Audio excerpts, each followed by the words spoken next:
मिरज ग्रामीण पोलिसांची कारवाई। अवैध वाळू व मुरुम वाहतूक करणारी 2 वाहने जप्त। मिरज ग्रामीण पोलिसांनी अवैध गौण खनिज वाहतुकीविरोधात कारवाई करत बेकायदेशीररित्या वाळू व मुरुम वाहतूक करणारी 2 वाहने जप्त केली आहेत।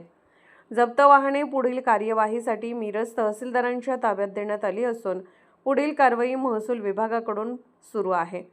पोलिसांनी दिलेल्या माहितीनुसार 2 जुलै रोजी रात्री 11 ते 3 जुलै रोजी पहाटे 5 वाजेपर्यंत मिरज ग्रामीण पोलीस ठाण्याचे प्रभारी पोलीस निरीक्षक सोमनाथ वाघ यांच्या मार्गदर्शनाखाली पोलिसांचे पथक गस्त घालत होते।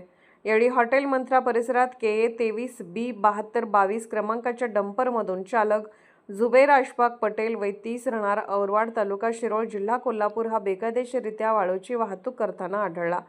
तसेच MH10 AQ 1629 क्रमांकाच्या डंपरमधून चालक युवराज शंकर येलपर्टे वय 29 राहणार मालगाव तालुका मिरज जिल्हा सांगली हा बेकायदेशीररित्या मुरुम वाहतूक करताना पोलिसांच्या ताब्यात आला।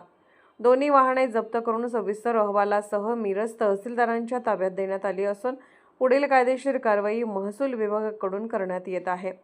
ही कारवाई पोलीस निरीक्षक सोमनाथ वाघ, सहाय्यक पोलीस फौजदार Pravin Yadav, police head constable Bharat Pawar, Sachin Hake, चालक मनोज जाधव, रामचंद्र शिंदे आणि प्रदीप कुंभार यांनी केली। यापुढेही अवैधरित्या सुरू असलेल्या वाळू व मुरुम वाहतुकीविरोधात प्रभावी कारवाई सुरूच राहणार असल्याचा इशारा मिरज ग्रामीण पोलिसांनी दिला आहे।